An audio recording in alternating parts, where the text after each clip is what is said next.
Imagine waking up tomorrow and owning a business that makes $10,000 a day. Sounds amazing, right? Now imagine meeting 10 business owners, each of them makes the exact same amount of money. But one works 16 hours a day, one hasn't spoken to a customer in months. One runs everything from a laptop, one has over 500 employees. One would lose everything if they stopped working for just 1 week. And one could disappear for 6 months while their business keeps growing. From the outside, they all look like successful business owners, but behind the scenes, they're playing completely different games. Some are buying freedom, some are buying stress, some are building wealth, and some are secretly building a job with a fancy title. Today, we're breaking down every type of business owner, how they make money, how they think, their biggest strengths, their biggest mistakes, and which type gives you the best chance of becoming truly wealthy. By the end of this video, you'll know exactly which business path fits you. Welcome to Stickman Explains Money. Let's begin. Type 1, the solo business owner. Meet Alex. Alex owns a business, he has clients, he earns good money, he's technically his own boss. Sounds perfect. Except there's one problem. If Alex stops working, the business stops making money. He isn't really building a company.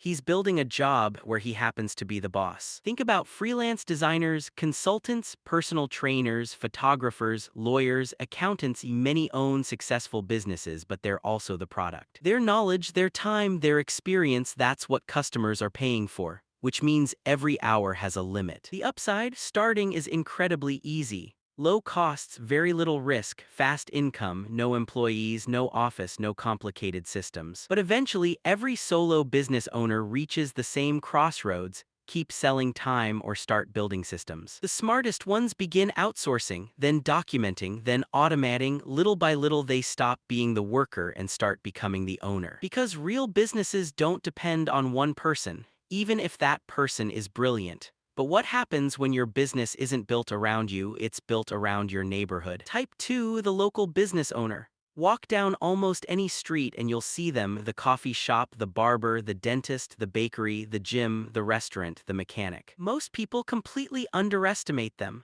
Local businesses don't usually go viral, don't make headlines, don't raise millions from investors, but many quietly make millions anyway. Local businesses solve problems that never disappear. People always need food, haircuts, repairs, healthcare, fitness, convenience. The internet changes fast, neighborhoods don't. One bad review can spread quickly. One unhappy customer can tell hundreds of people. Trust becomes your biggest asset. That's why successful local owners obsess over service.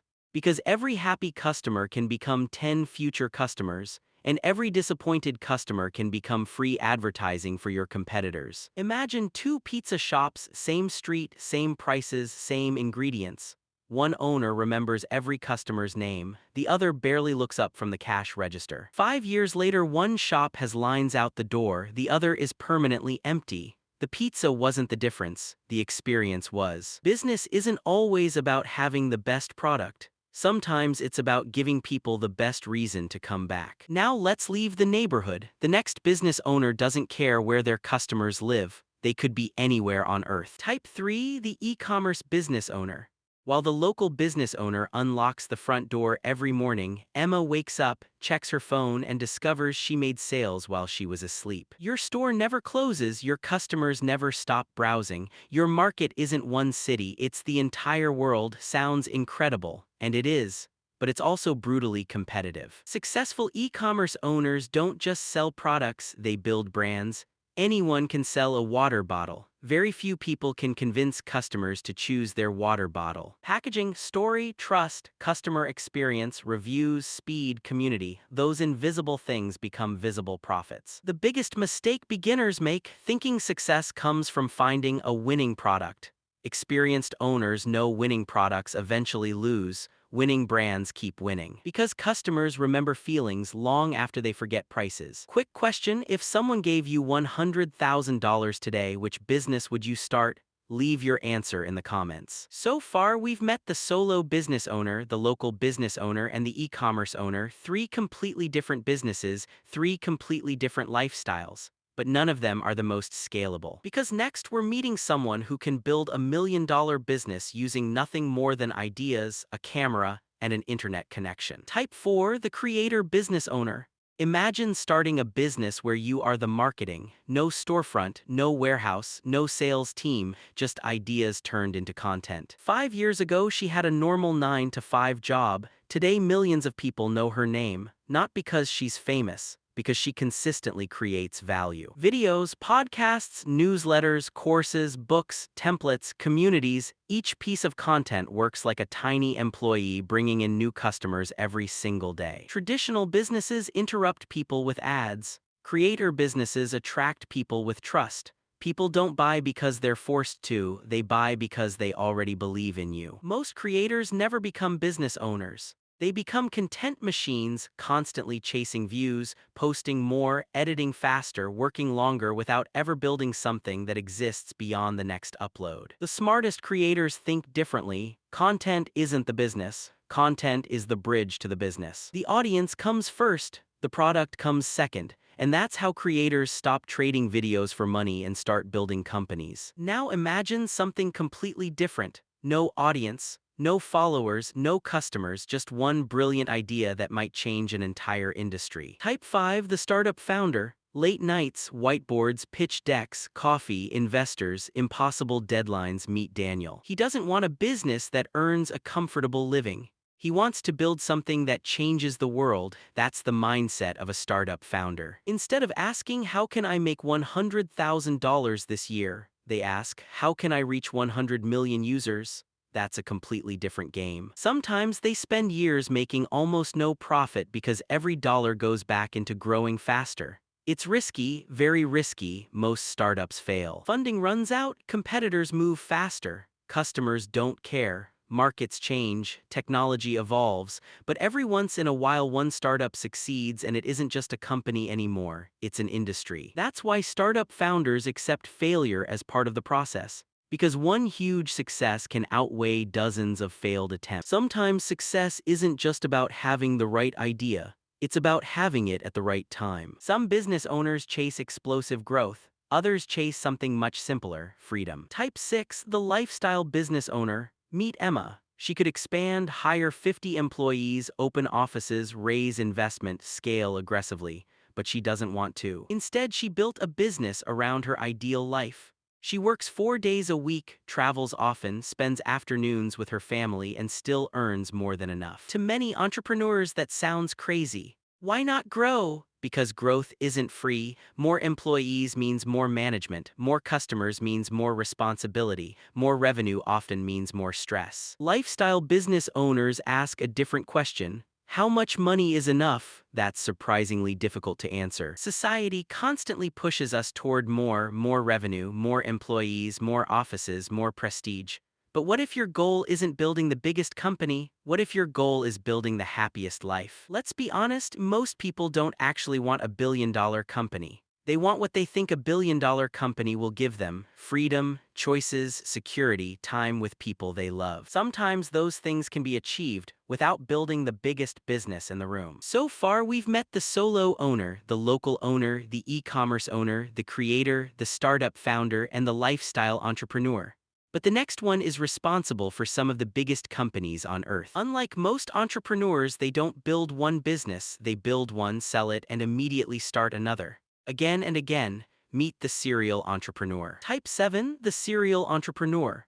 Imagine spending 5 years building a company, finally making it successful, then selling it, not retiring, not taking a vacation, but waking up the very next morning to start another business from scratch. He doesn't fall in love with companies, he falls in love with building. The excitement isn't reaching the finish line, it's creating something from nothing. Every new business becomes easier because experience compounds. Ryan already knows how to hire, sell, market, negotiate, avoid beginner mistakes.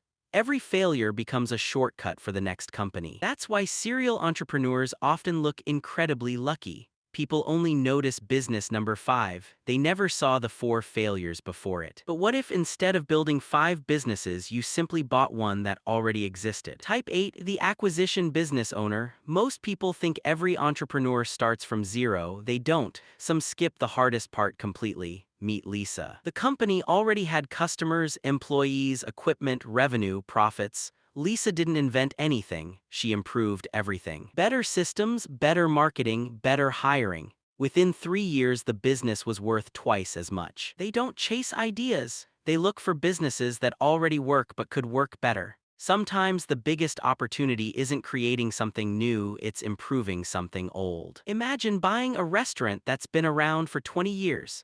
Great food, loyal customers, but the owner never created a website, never used social media, never offered delivery. One small change can completely transform the business. Innovation doesn't always mean inventing. Sometimes it simply means modernizing.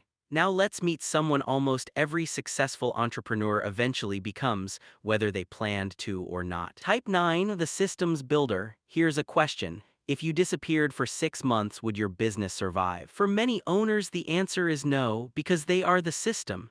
They answer every email, approve every decision, solve every problem. Without them, everything stops. Then there's Michael. Michael built something different. Every task has a process. Every employee knows their role. Every department has clear systems. If someone quits, the company keeps moving. If Michael takes a vacation, customers barely notice. That's the difference between owning a business and owning a machine. Systems feel boring: checklists, documents, processes, automation. But boring systems create extraordinary companies. McDonald's isn't successful because every employee is a genius. It's successful because the system works. The owner becomes less important because the business becomes more intelligent.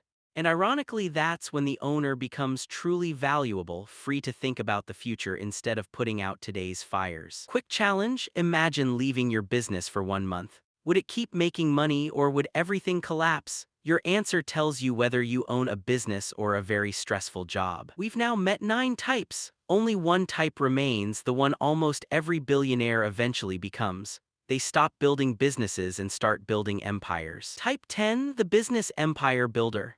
Imagine owning a restaurant, a software company, a real estate business, a media company, an investment firm, different industries, different customers, different teams, but one owner. James doesn't think like a business owner anymore. He thinks like an investor. When one business makes profit, he doesn't buy a bigger house, he buys another asset. That asset creates more cash flow, which buys another asset, which creates even more cash flow.